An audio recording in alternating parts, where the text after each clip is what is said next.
Spirits of the past, I come in peace. I mean no disrespect or trespass. My avatar's name is Marlu Path, and welcome to my sanctuary. Here's the straightforward one. I'm a scientist who respects empirical data and fact. As a bloodline empath, I also study esoterica and the paranormal, and I have dreams. BTW gamers. As a protector in the real world, I've been shot 5 times, cut, stabbed, hit by a train, and seen the abyss. But yo, it's Modern Warfare 3, dudes, the global realm of reality fight, and it's happening right now in our world. So I'm urged to confess these 3 dreams regarding 2012 convergence, covert agency, and the future. The dreams came between Friday 11/13 and December 30th, 2009, thus are dedicated to the true Templar Knights and our warriors fighting on foreign and domestic soil, and our youngbloods. The vid message was draft taped in the full blue moonlight of New Year's Eve 2009 and New Year's Day.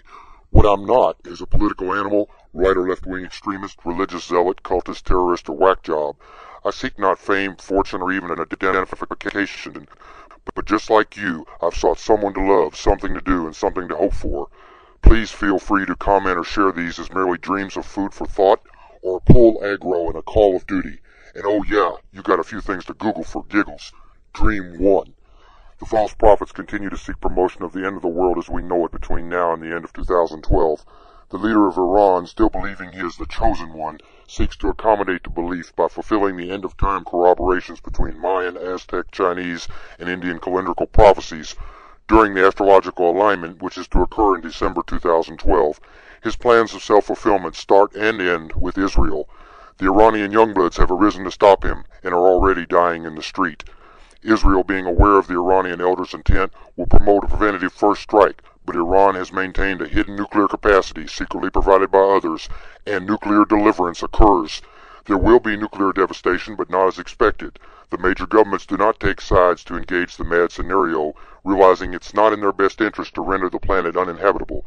Despite radioactive contamination, multinational joint rebuilding of Iran and Israel begins. Israel will be forced to rethink its perceived exclusivity to the Holy Land. In this case, the Earth's holy grounds are shared. The veils of darkness are parted, and sons of light and dark are further exposed. You will see the sons of darkness as cloaked, corrupted, and godless. Yo, dudes, you think it's time to look in the mirror and confirm or pick your team with heart and will? I still pray thee awaken and act, sons and daughters of light. Mobilize your AOE and your DPS and then vote this year, 2010 and 2012.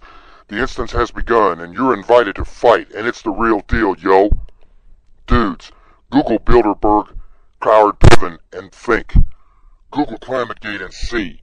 We are being misled on a global and national scale by elders of darkness with the help of mainstream media and greedy politicians, all desiring a new world order based on secrecy, deception, and imposing their will of command and control upon us. Beck has asked rhetorically, where is God? I've got news for you. For those of us who live the golden rule and hold to the truth and love, God is within. I see you. We can do this. Peace.